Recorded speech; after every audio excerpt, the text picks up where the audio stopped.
இன்றைய நவீன காலத்தில் நவீன விவாகரத்துக்கள் அதிகரித்து வருகிறது.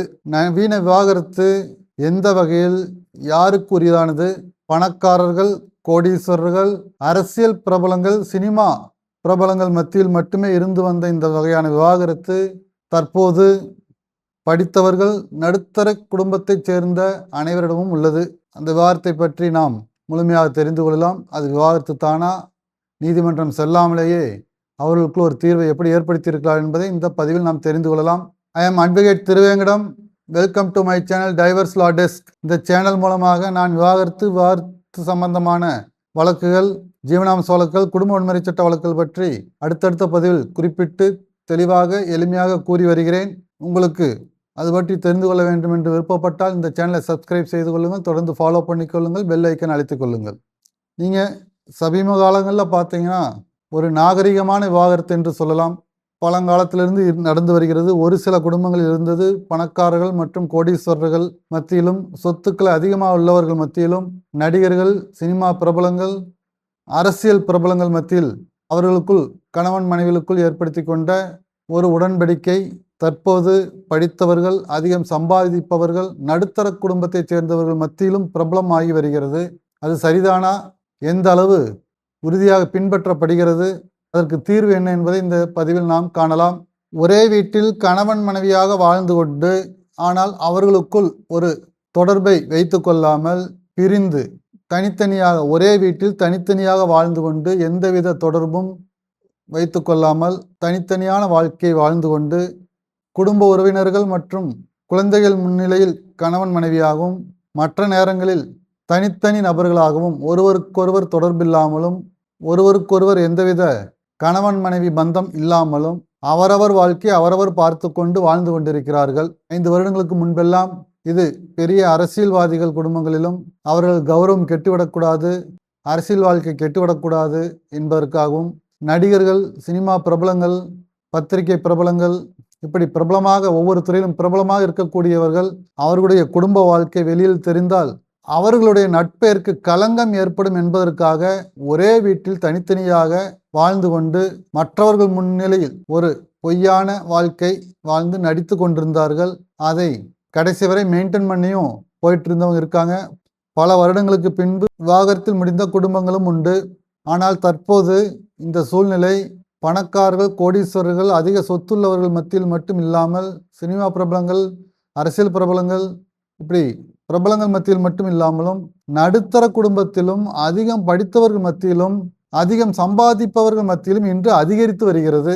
நீதிமன்றம் செல்லாமலே அவர்களுக்குள் ஒரு கட்டுப்பாட்டை வைத்துக்கொண்டு அவர்களே பிரிந்து விவாகரத்து செய்து எப்படி தனித்தனியாக வாழ்கிறார்களோ அந்த அளவுக்கு ஒரு கடுமையான கட்டுப்பாட்டை அவர்களுக்குள் ஏற்படுத்தி கொண்டு மனதில் ஒருவருக்குள் ஒருவர் கோபத்தை வைத்து கொண்டிருந்தாலும், சொத்து, பணம், புகழ் இந்த 3ஐயும் விட்டு செல்ல முடியாதாலும் அந்த பணம், சொத்து, புகழ் 3ம் கைவிட்டு போய்விடக்கூடாது என்பதற்காக ஒரே வீட்டில் கணவன் மனைவியாக இருந்தாலும் தனித்தனியாக எந்தவித தொடர்பும் இல்லாமல் வாழ்ந்து கொண்டிருந்த சூழ்நிலைகள் இந்த நடுத்தர மக்களிடமும் வந்துவிட்டது. பல பெற்றோர்களுக்கு அதிர்ச்சியும் ஏற்படுகிறது. காரணம், பெற்றோர்களுக்கு தெரியாமல் ஒரே வீட்டில் கணவன் மனைவியாக, ஆனால் எந்தவித தொடர்பும், கணவன் மனைவி என்ற எந்தவித தொடர்பும் இல்லாமலும் தன்னந்தனியாக தங்களை தாங்களே பராமரித்து கொண்டு ஒருவரை விட்டு ஒருவர் மிகவும் விலகி, ஆனால் மற்றவர்கள் முன்னிலையில் ஒன்றாக இருப்பதைப் போல் ஒரு சூழ்நிலை உருவாக்கி கொண்டு நடித்து வாழும் வாழ்க்கை அதிகரித்து விட்டது. இந்த நவீன காலத்தில் காலத்துக்கேற்றாற்போல் கணவன் மனைவிகளுக்குள்ளும் சில நவீன யுக்திகள் ஃபாலோ பண்ண வேண்டிய ஒரு கட்டாயத்துக்கு வந்து விட்டார்கள். இது ஒரு வகையில் குடும்ப கௌரவத்தையும், வாழ்க்கையும், சொத்தையும் கெடுக்கவில்லை என்றாலும் மன ரீதியான ஒரு நெருடலை கொடுத்து விடுகிறது.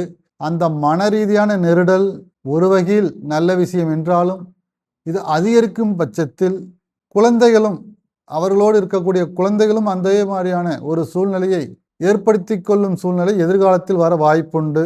இந்த வகை பிரிவு கணவன் மனைவியை மட்டுமே பாதித்தாலும் குழந்தைகளின் வளர்ச்சியையும் எதிர்காலத்தையும் பாதிக்கும். நீதிமன்றத்தும் சென்று விவாகரத்து பெறாமல் வீட்டுக்குள்ளே பிரிந்திருப்பது நல்ல விஷயம் என்றாலும், ஒரு காலத்தில் சேர வாய்ப்புள்ளது என்றாலும், அப்படி ஒரு சூழ்நிலையை கணவன் மனைவிகள் தொடர்ந்து மெயின்டைன் பண்ணிட்டு வரும் பட்சத்தில் அது அவர்களுடைய வாழ்க்கையின் இறுதியில் ஒரு தவறான விஷயமாகவே அமைந்து விடுகிறது. சில குடும்பங்களில் நீண்ட இடைவெளிக்கு பின் கணவன் மனைவி மீண்டும் திருந்தி மனம் திருந்தி யார் தவறு செய்திருக்கிறார்களோ அவர்கள் மனம் திருந்தி ஒருவரை ஒருவர் மன்னித்து வாழ்ந்தும் வருகிறார்கள். அது ஒரு நல்ல விஷயமாகவும் எடுத்துக்கொள்ள வேண்டும். அதே சூழ்நிலையில் அதை தொடர்ந்து கொண்டு செல்ல வேண்டுமா, குறைத்து கொள்ள வேண்டுமா என்பது அவரவர்கள் செய்து கொள்ள வேண்டிய, முடிவு செய்ய வேண்டிய ஒரு விஷயம்.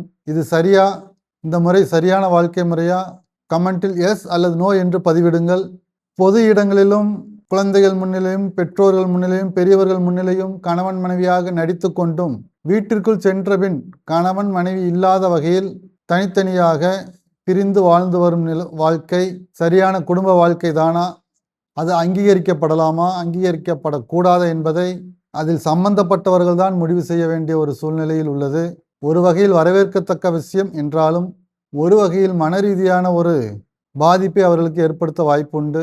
குழந்தைகளுக்கு இந்த சூழ்நிலை தெரிந்தால் அவர்கள் இதை தொடர்ந்து அவர்களும் இதே ஒரு சூழ்நிலை எதிர்காலத்தில் பயன்படுத்த வாய்ப்புண்டு.